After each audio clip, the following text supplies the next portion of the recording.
ভক্তরা এবার খোল করতাল বাজান। ডোডোকে ডিভোর্স দিয়ে চাঁদনির সাথে বিয়ে দেওয়ার সিদ্ধান্ত নিল মৌ। অবশেষে চাঁদনির দেওয়াল হলো মৌঝড়ের মাঝে। স্টার জলসার জনপ্রিয় ধারাবাহিক মেয়েবেলা।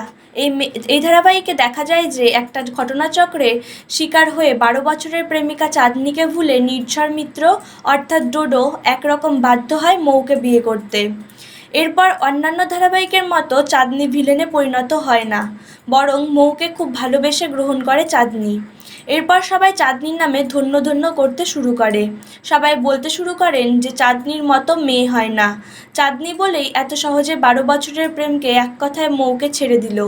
আবার বৌভাতের রাত্রে চাঁদনি যখন মৌকে নিজের গয়না দিতে এসেছিল, মৌ তখন নিজের তীব্র আত্মসম্মান বোধের কারণে সেই গয়না নেয়নি।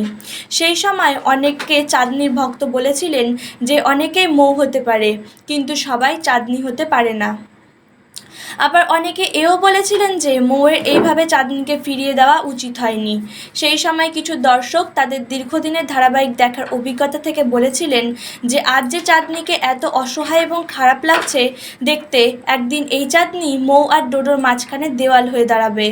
অনেকেই সেই সময় এই কথা তীব্র প্রতিবাদ করেছিলেন, কিন্তু পুরনো চাল ভাতে বাড়ার মতো প্রবীণ সেই দর্শকের কথাও ফলে গেল। চাঁদনিকে এখনো মন থেকে ভুলতে পারেনি ডোডো, তাই কথায় কথায় চাঁদনির নাম তার মুখের থেকে বেরিয়ে পড়ে। এমনকি মৌয়ের সামনেও সে চাঁদনির নাম করে।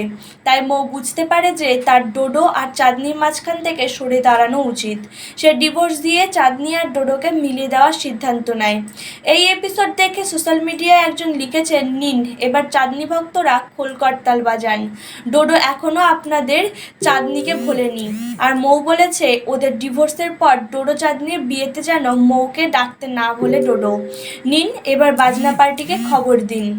ভিডিওটি ভালো লাগলে please like, comment, share and subscribe the channel.